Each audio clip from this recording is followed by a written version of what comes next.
Hey guys, just Andy here.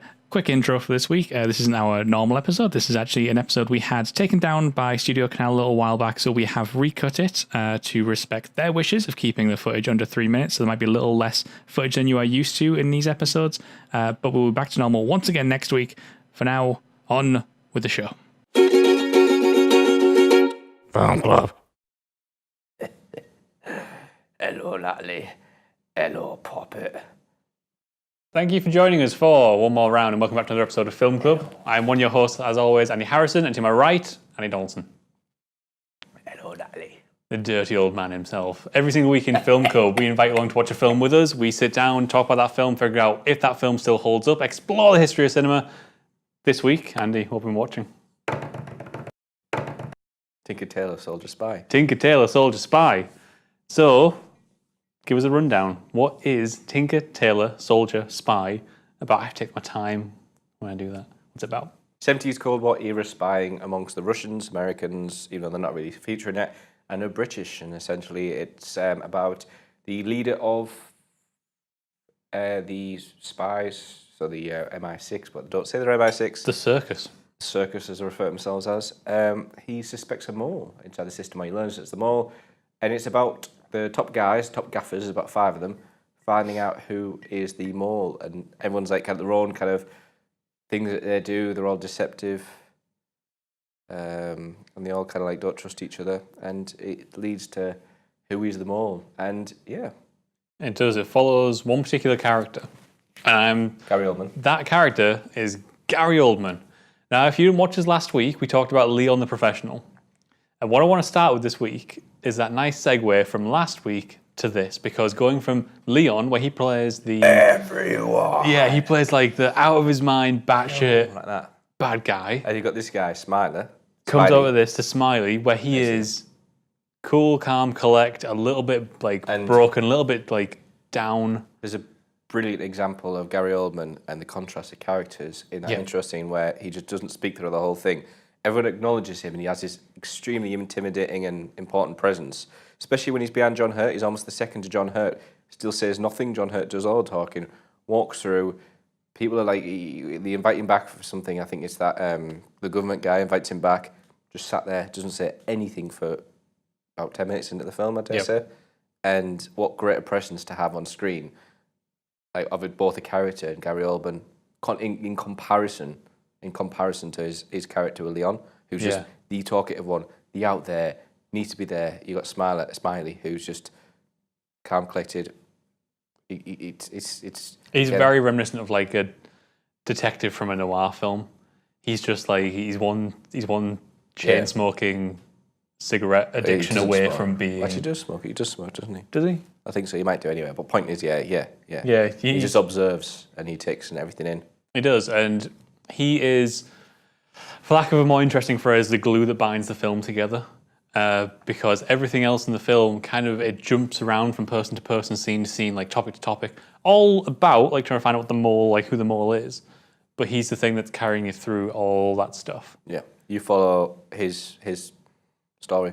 Yeah, and credit to him because obviously amazing performance. If you've seen this film, you know how great the performance is. The cast is a really good stellar cast. The cast is phenomenal. We'll come on to the rest of that in a second. But what he does is he manages to keep something which can be quite dry in a lot of ways, but he manages to keep it interesting throughout and engaging because there isn't really a lot of like character development for him as a character. It's like emotionally you're not really connected to him, but you are because of the way he portrays that guy. Yep. It's brilliant. I love the character in this film that he plays. And complete opposite end of the spectrum. If Leon was like him doing crazy out of his mind villains, this is absolutely the other end of the spectrum. Yep. Great. There's a really good moment when he's really hard to read. I think that's his whole presence. Well, he's a spy. He's really hard to read. And there's a great example when you see his emotion in the film when he goes into John Hurt's. Who's John Hurt again? The big boss guy. What do they call him? They call him Spoons of the Sea. Control. I love how they have code names. It's class. Proper So they go to Control's house and he finds all the chess pieces with him on board because he suspects who is it. And he finds his own. He's like, you could see that kind of shit, he didn't trust me, even though he's his second. He's like the second in charge then, or like his secretary or something like that. Yeah. You know, anyway. And it's nice seeing his face and how he does it, and he almost like hides it from Peter, who Benedict Cumberbatch plays. Yeah. Yes. Gary Oldman, absolutely. I need to watch more films with him. So there's a perfect way for us to move on. From Gary Oldman, you then have him surrounded by one of the best casts I think I've ever seen in any film. It's mad when they came up more. It was really good, great moment. Obviously, you come in, you got Colin Firth, you got Toby Jones. The other guy I've never really seen as much. It's Soldier. It's Kieran Hines, sorry. And then you go through. Then it's suddenly Benedict Cumberbatch appears. Yep. And there's another guy. Actually, Tom Hardy appears later on. John Hurt, Tom Hardy. John Hurt. And then suddenly Stephen Graham comes out of there, and I'm like, fucking right, man. Is it Stephen Graham? Who's Stephen Graham? Yeah, the guy who plays Combo. Yes, Combo and Boardwalk Empire. At first, because you see him in that office scene very quickly for a second. Yeah. I thought it was Craig Charles. You know, the guy who plays from. Yeah. Always getting mixed up. Stephen Graham, mate. Come on. And then we start talking. They've got a similar accent as well.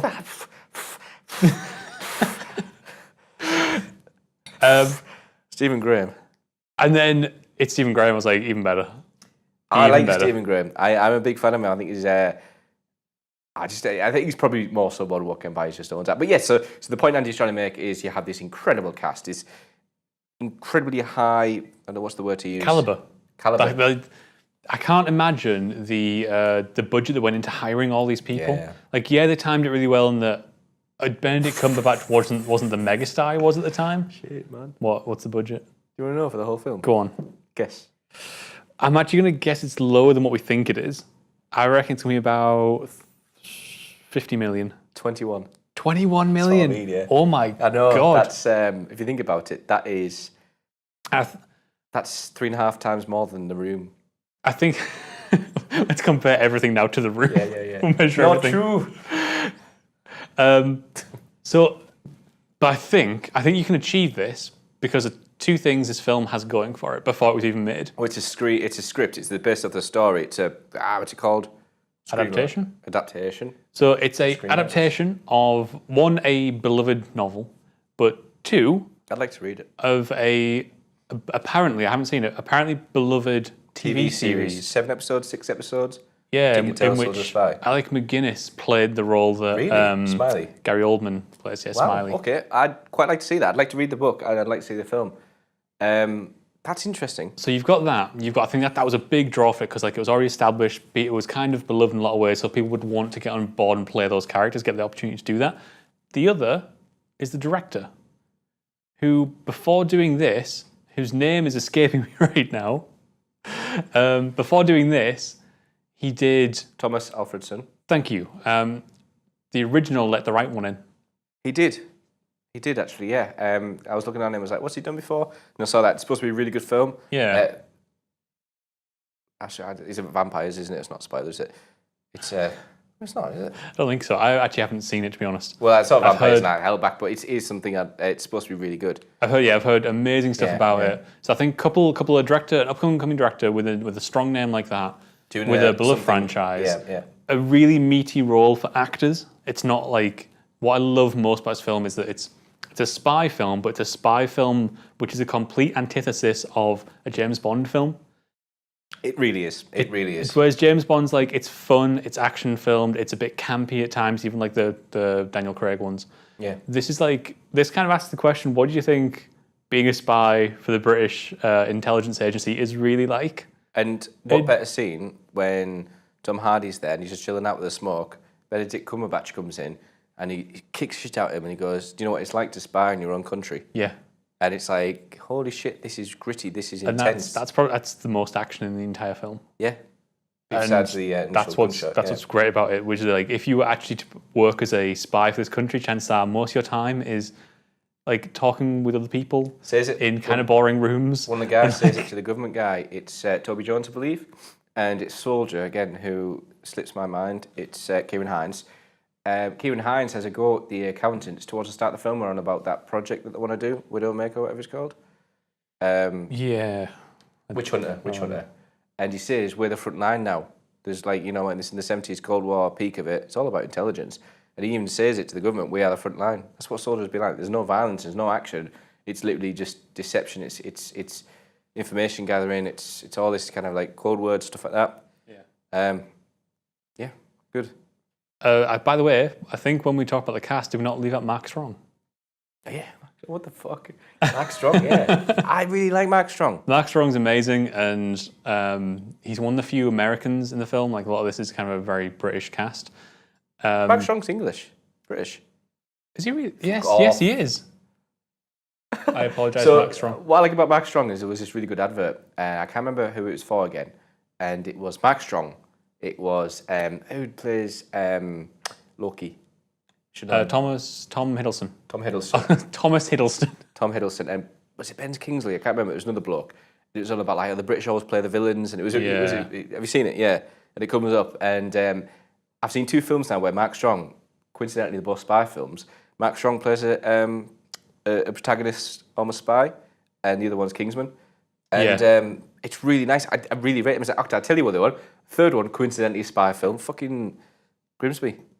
Oh, yeah, I haven't seen it, actually. Oh, he was good, actually, yeah. I know Max did some casting for it. He did. But again, that's weird that Mark Strong's a spy. There you go. But Mark Strong, awesome. Can I tell you a side note, favourite thing about this film? The fact that it opens... What, with him having hair? With Mark Strong having hair and then getting shot. Because, you know the on-running joke? You've met Natalie's dad, my wife's dad.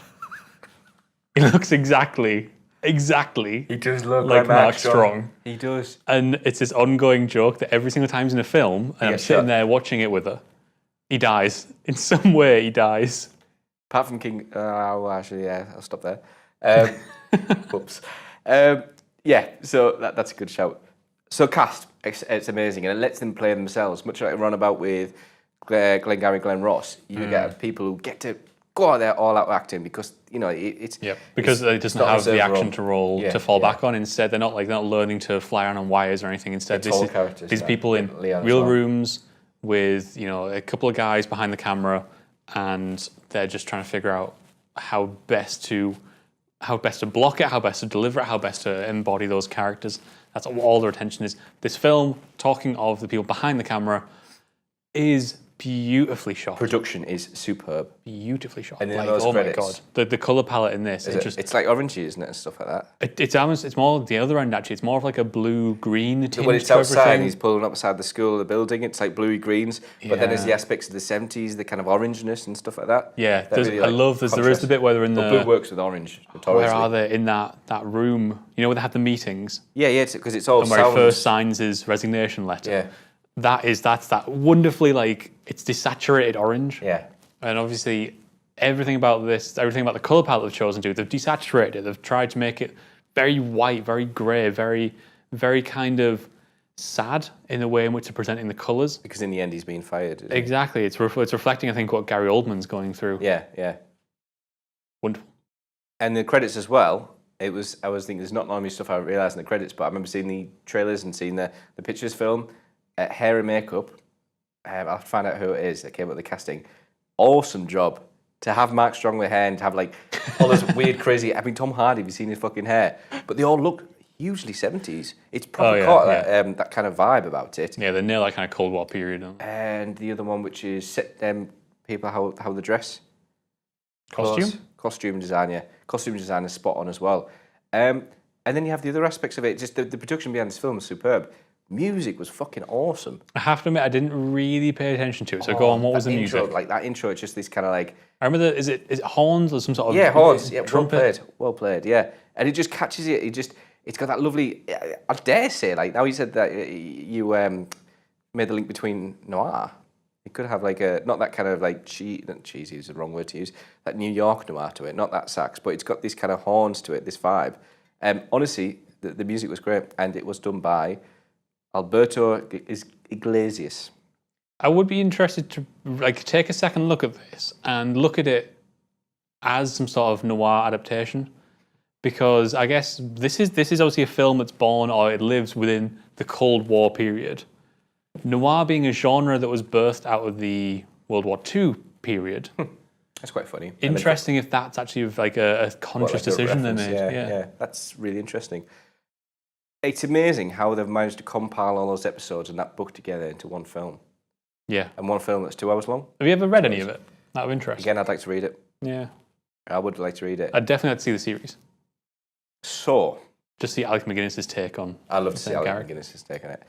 So, surprisingly, on paper, in terms of production, in terms of casting, in terms of everything, on paper, I should fucking love this film. Yeah. I didn't. Doesn't surprise me. Does it not? No. I was a bit shocked. I went to the end of the film and I was thinking, I want to like that. It's got everything I love in a film. It's got... I love that. I love something that has great production. I mean, what great, you know, we're on about Stephen Graham earlier, Boardwalk Empire. That's slow paced. That's you know, it's deceptive again. It's politically challenge is the wrong word to use. Politically engaging, and yet I didn't have that same love for it. Might be because, and you mentioned this earlier, I'm a huge James Bond fan. Yeah, true. I have all but one episode. Or I can't remember episode for your film of one of them. I love James Bond. I love the cheesiness about it and all this. And this is a completely different take, and yes, it's not like I'm saying it's bad at all.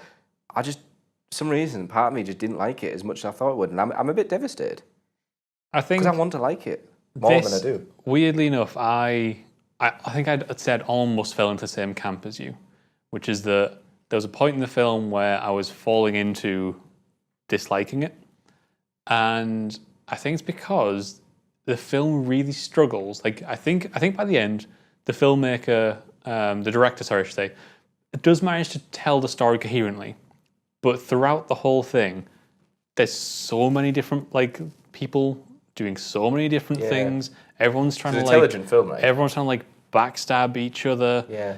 Everyone we watch as Game you of Thrones, mentioned, so we watch Boardwalk. So why shouldn't we? That's long form content, though. It is like long. if you'd asked me like 2 episodes into Game of Thrones, who I don't know, Daenerys Stormborn was, I'd be like, yeah, that's even a very now, valid point, mate. 6 seasons in, I occasionally call Daenerys Stormborn instead of Targaryen. That's a good point. That's a good point. So maybe like one of my biggest downfalls is names. I can never remember people's names in films. Andy Donaldson, just so you know. Andy Harrison. Anytime people have multiple names in a film, it starts to throw me off a little bit. Yeah, and this has that's just a weird quirk that I have. I know that a lot of people struggle with a similar sort of thing. Yeah.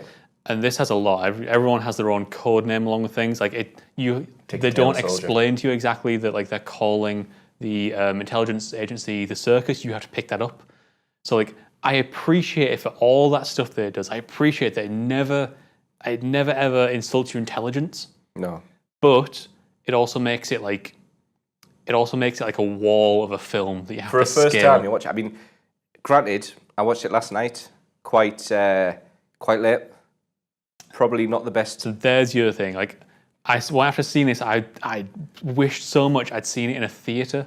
Not because of the usual reasons people like say, hey, you need to see this in a theatre. But you're less distracted, aren't you? Exactly. People normally say you have to go see something in a cinema because like it's a big bombastic thing. Yeah. That's not what this is. I wish I'd seen it in a theatre to just rid myself of all of the distractions. You do, just life distracts you, whether it's work, whether it's someone texting you, whether it's, you smell food, it's just like, oh, are you hungry? You're in a cinema, that doesn't really happen. You are literally on point. True. Even loo trips I can hold off.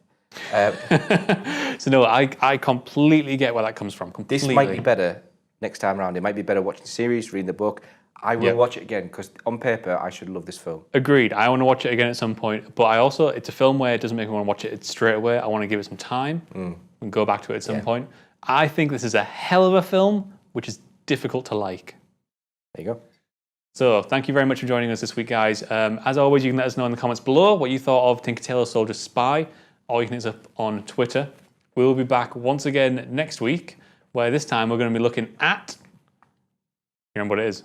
City of God. City of God. So our first foreign film. Weirdly, I've had it on Blu-ray for like months and months and months, and I haven't watched it yet. Cool story, bro. See you later. See you later, guys.